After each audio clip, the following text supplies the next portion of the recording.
Magkasunod na hinagupit ang bansa ng malalakas na bagyo ngayong buwan lamang. Naging matindi ang naranasang pagbaha at maraming buhay ang nawala. Kaya naungkat na naman ang usapin tungkol sa mga pag-anunsyo ng babala sa pagpasok ng bagyo sa PAR bilang isang balita. Yan pong tatalakay ni Professor Antonio Contreras sa Punto de Vista. Professor.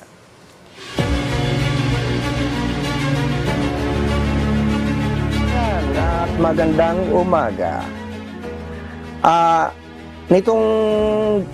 Nung huling araw, nagkaroon ng alingas nga sa social media dahil merong isang direktor na nag-post na dapat daw hindi na ibinabalita ang pagpasok ng isang bagyo sa Philippine Area of Responsibility.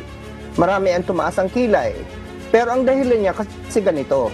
Ayon sa kanya, nalilito lang ang tao, nagkakaroon ng pangambat, nababahala lang na si stress dahil baka akala kapag pumasok na sa Philippine Area of Responsibility ay tatama na sa kalupaan.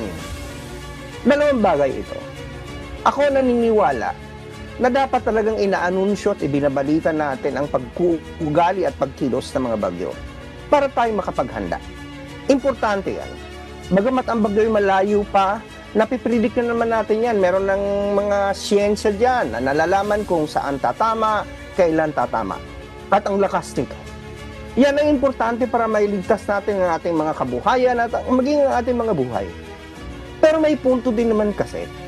Dapat kasi ang ating pag-aanunsyo ay yung naintindihan ng tao. Na dapat ipaliwanag na bagamat ito'y pumasok na sa Philippine Area of Responsibility, ilang araw pa to bago tumama sa kalupaan. O kaya, dapat ay magkaroon ng kamalayan ang tao o na iba ang PAR sa lupa. So ito yung malaking hamon. At ang hamon na ito ay hindi lamang sa mga nagbabalita na katulad natin dito sa Rise and Shine Pilipinas.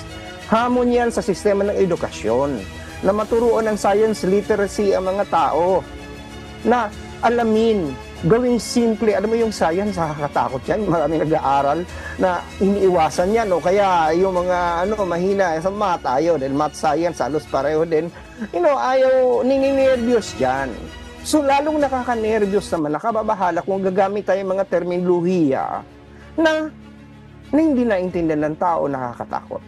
So, muli, kailangang ibalita para makapaghanda. Pero kailangan palakasin natin ang pag-iintindi ng mga tao. At ito ay tulong-tulong, hindi lamang ito burden ng media.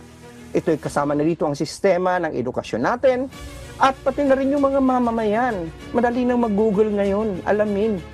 Madali na maghanap ng impormasyon. Basta wag lang aasa sa mga fake news. Sapagkat yan ay problema din. Lalo na sa panahon ng kalamidad. Pag ikay nakikinig sa mga fake news, lalo kang malagay sa alanganin. So, tamang impormasyon. Hindi po pagbabawal sa pagbabalita, kundi tama at naiintindihang impormasyon. Yan lamang ang aking punto de vista ngayong umagang ito. Maraming salamat. Balik sa inyo dyan sa studio, Dayan.